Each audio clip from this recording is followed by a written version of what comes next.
High everyone, welcome to back my channel. व्हिडिओचे thumbnail बघून तुम्हाला कळलंच असेल ह्या पूर्ण व्लॉगमध्ये आपण काय पाहणार आहोत. तर दिनांक 21/11 म्हणजे नोव्हेंबर महिन्यामध्येच माझे सासू सासरे आणि माझे दीर हे आमच्या घरी सरंग्याला आले होते कारने. का तर मी तुम्हाला पुढे सांगतेच, तुम्हाला माहितीच पडलं असेल थंबनेल बघून तसं.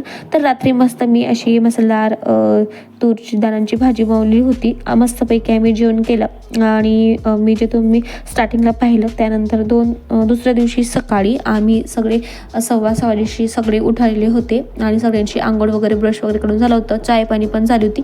तर ते इथं मी भांडे वगैरे वॉश करून क्लीन करून घेत आहे आणि त्यानंतर मी किचन वटा वगैरे देखील क्लीन केला. तर इकडे माझी अंघोळ बाकी होती, कारण मग मी हे कामं करायला लागले त्यामुळे.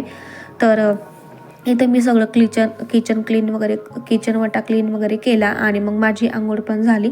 तर आता आम्ही निघत आहोत ओंकारेश्वरला जाण्यासाठी.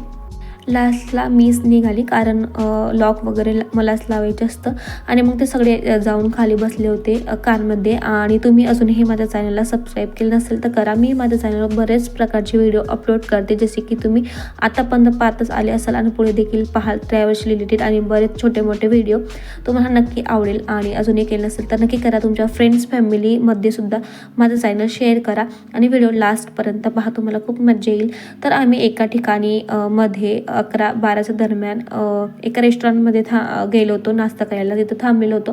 तर तिथं छोटंसं हे बघा असं छोटंसं गार्डन टाईप पण होतं. तर मग नित्यांशी तर खेळत होता आणि मी थोडंफार मग असं छोटे क्लिप जे रेकॉर्ड केले तेच तुमच्यासोबत आता शेअर करते. तर मग आम्ही तिकडे नाश्ता वगैरे झाल्यानंतर जे आहे नित्यांशी असं थोडंफार एन्जॉय केलं. घसरगुंडी स्लाईड वगैरे खेळल्यानंतर झोकासुद्धा होता आणि छोट्या गोष्टींवर तो खेळत होता, एन्जॉय करत होता.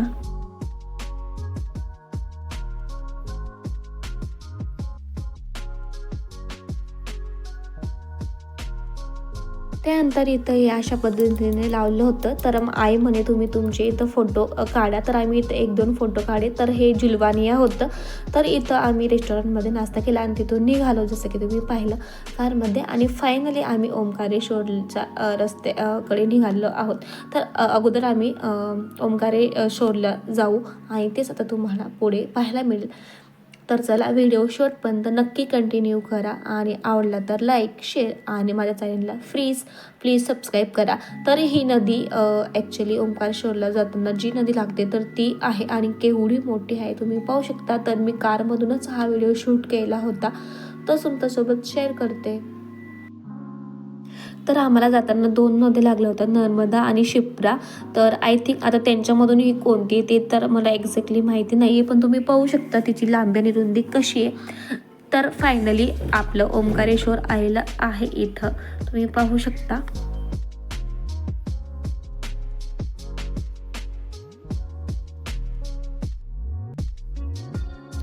तर आम्ही कारमध्ये मस्त देवाचे सॉन्ग ऐकत गेलो होतो आणि इथं आम्ही गेट वगैरे हे केलं. तर इथं अगोदर ॲक्च्युली आपल्याला कार जी आहे ती त्यांना विचारून पार्किंगला लावून द्यावी लागते. आम्ही कार पार्क केली आणि मग तिथून जे आहे ऑटो केली आणि ऑटोने आम्ही इथपर्यंत गेटापर्यंत आलेलो. आणि मग गेटाहून जे आहे पुढे पायी जावं लागतं. पायऱ्या असतात आणि थोडासा रस्ता असतो आणि मग थोड्या पायऱ्या देखील असतात.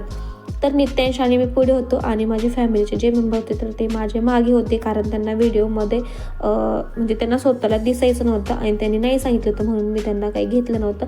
तर चला, फायनली ओंकारेश्वरचं जे मंदिर आहे म्हणजे त्याचं अगोदर आपल्याला मामलेश्वरचं महादेवचं दर्शन करायचं असतं. तर मग आम्ही ते केलं. तर हे आजूबाजूचं जे काही आहे तर ते मी तुम्हाला इथं या व्हिडिओमध्ये दाखवण्याचा प्रयत्न केला आहे, कारण गर्भगृहामध्ये म्हणजे जिथं एक्झॅक्टली देवाचं दर्शन किंवा पिंड वगैरे असते तर तुम्ही तिथं गर्भगृहामध्ये डायरेक्टली फोन नाही घेऊन जाऊ शकत, किंवा तिथं त्यांनी सांगितलेलं असतं की फोटो किंवा व्हिडिओ नॉट अलाउड.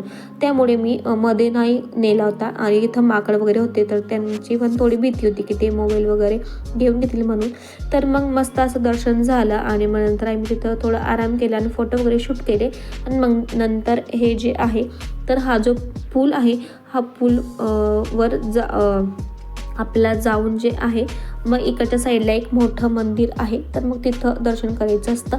आणि लकीली होतं असं की माझे मिस्टर हँडिकॅप असल्यामुळे माझं आणि माझ्या मिस्टरांचं जे आहे VIP एंट्रीमध्येच, म्हणजे VIPमध्ये आमचं दर्शन होऊन जात असतं. तर त्यामुळे आमचं 5 मिनटाचं आत किंवा 5 मिनटंच आम्हाला दर्शनाला लागले.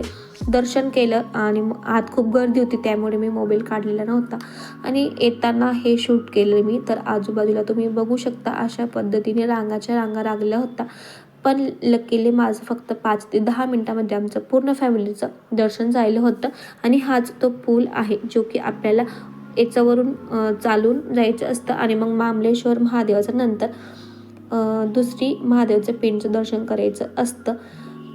चला, तर तुम्ही इथं पाहू शकता हे जे नद्या आहेत, तर इथं बोटिंग वगैरेचा पण प्रवास आपण करू शकतो. आणि इथूनच तुम्ही पाहू शकता किती छान मंदिरं वगैरे दिसतात. तर हा एका साईडचा नजारा आहे.